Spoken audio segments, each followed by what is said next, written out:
Olá pessoal, saudações mais uma vez. Hoje eu venho trazendo um conteúdo que é sobre a incerteza do tipo A. Se você olhar o GAN na página 10, ele te dá duas alternativas para estimar uma incerteza do tipo A. Primeira coisa, o que é uma incerteza do tipo A? A definição mostra que é aquela oportunidade que a gente tem de tirar medições, fazer medições e fazer uma estimativa daquele desvio padrão amostral daquelas medições, né? Então, é uma forma experimental de se estimar uma incerteza. Tudo que não é experimental feita no momento da medição é classificada como tipo B. Mas eu quero abrir um parênteses antes de mais nada. A divisão entre A ou B de estimativa de incerteza ela é puramente didática. A natureza não distingue, né, uma forma do tipo A, a forma do tipo B.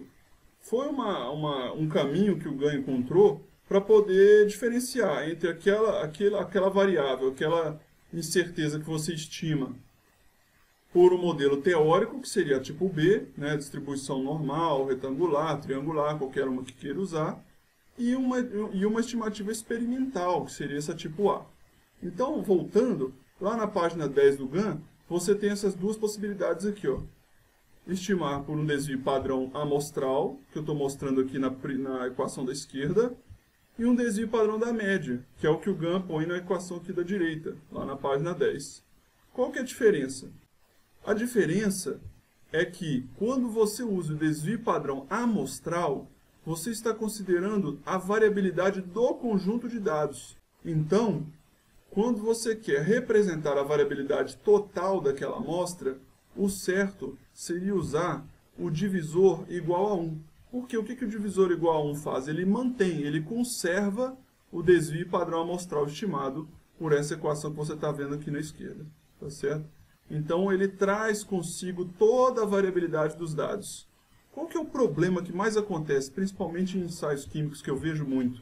O pessoal costuma usar essa aqui, ó, desvio padrão da média, sem saber que isso representa uma coisa completamente diferente dessa equação da esquerda.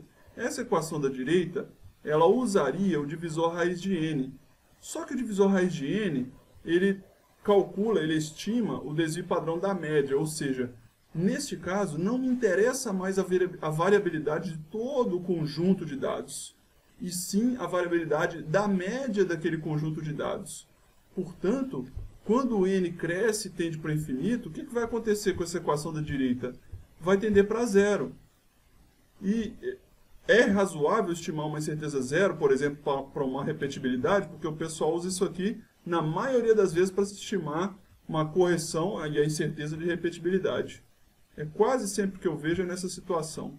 Só que é uma enganação, porque quando você usa a raiz de n, você está desprezando a variabilidade de todo o conjunto de dados. Vamos supor que você mediu 10 massas para aquela amostra, e eu quero saber a massa média.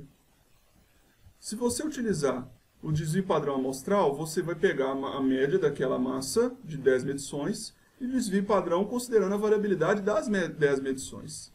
Enquanto que aqui não. Aqui você vai estimar, na equação da direita do desvio padrão da média, apenas a variabilidade da média. Então vai pegar o desvio padrão amostral e vai dividir por raiz de n. Se o n é 10, como eu dei no exemplo, você vai ter mais ou menos alguma coisa de 3,3, a raiz de 10, a raiz quadrada de 10, 3, pouquinho, 3,3. Então, vamos arredondar para 3. Você vai estimar uma incerteza de, digamos, repetibilidade, na verdade a incerteza do valor medido em condição de repetibilidade, é o certo dizer, você vai estimar uma incerteza 3 vezes menor, porque está usando 10 medições. E quem disse que você poderia desprezar a variabilidade de todo o conjunto em nome da variabilidade apenas da média, né? Então isso é muito comum em laboratório. Eu trouxe um gráfico aqui para mostrar. Coloquei um conjunto aleatório de 10 medições. Qualquer medição que queira trabalhar.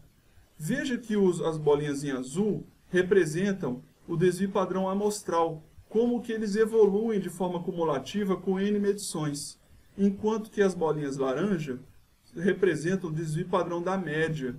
Note que enquanto o desvio padrão amostral, ele caminha, ele tende para o desvio padrão populacional quando eu aumento n, ou seja, ele tende para uma incerteza verdadeira quando ele aumenta o n.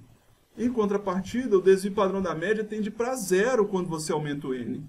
Isso é uma coisa que eu defendo não utilizar, né? Laboratórios de química não devem desprezar a variabilidade do conjunto em nome da variabilidade da média. Isso é uma maneira inadequada de diminuir a incerteza, e eu vejo muito por aí. Inclusive, já vi muitos avaliadores cobrando que o divisor da incerteza do tipo A seja a raiz de n em química, o que é um absurdo. Porque se ele cobra isso, ele está dizendo que o laboratório estimar uma incerteza correta, bem estimada pelo desvio padrão amostral, do tipo A, é errado.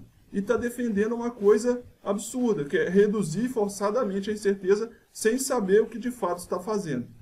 O problema é que o próprio GAN, ele não fala em qual situação você tem que usar cada fórmula, ou cada modelo de cálculo, digamos assim, para a incerteza do tipo A. Então, se você precisa, o que eu vou concluir com você aqui? Se você precisa considerar a variabilidade do conjunto de dados, que é o caso de 99% dos casos de química, você tem que usar o desvio padrão amostral, que é essa equação da esquerda. E o divisor é 1, não é raiz de n. Agora, eu me pergunto o seguinte, quando é que eu vou usar a raiz de n?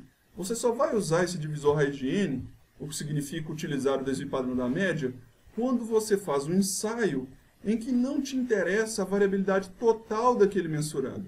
Te interessa apenas uma variabilidade da média daquele mensurando. Um exemplo, ensaio de ruído.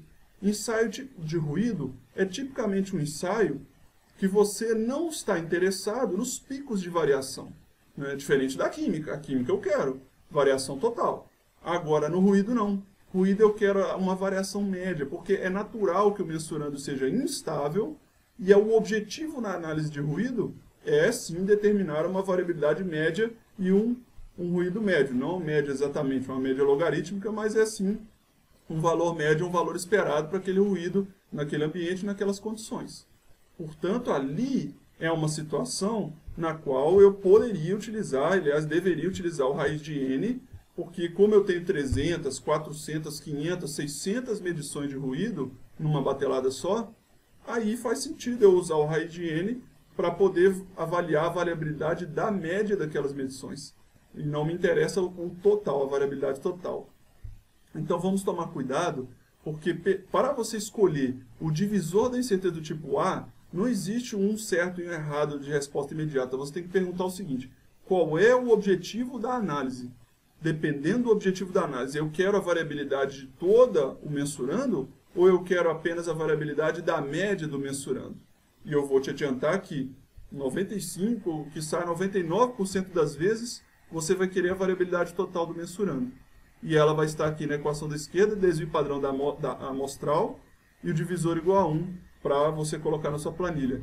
E 5% ou 1% das vezes, você vai ter o uso do desvio padrão da média e o divisor raiz de n. Não faz sentido exigir que o divisor seja raiz de n, porque isso é um absurdo. Isso é forçar uma incerteza mentirosa, né? Principalmente quando o ensaio requer que você tente pegar toda a variabilidade daquela condição de repetibilidade ou daquela condição de reprodutibilidade, dependendo do nível de precisão que foi escolhido na hora de modelar, né, o seu mensurando, modelar a equação do mensurando e expressar a incerteza dele. Então, muita atenção. Escolher o divisor da incerteza tipo A deve-se responder à pergunta qual é o objetivo da análise. O objetivo da análise é pegar o valor médio e toda a variabilidade do conjunto, que é a maioria dos casos, ou o objetivo é apenas pegar o mensurando e a variabilidade média, da média do mensurando. E aí você vai pelo caminho da direita. Muito obrigado pela atenção e até o próximo conteúdo.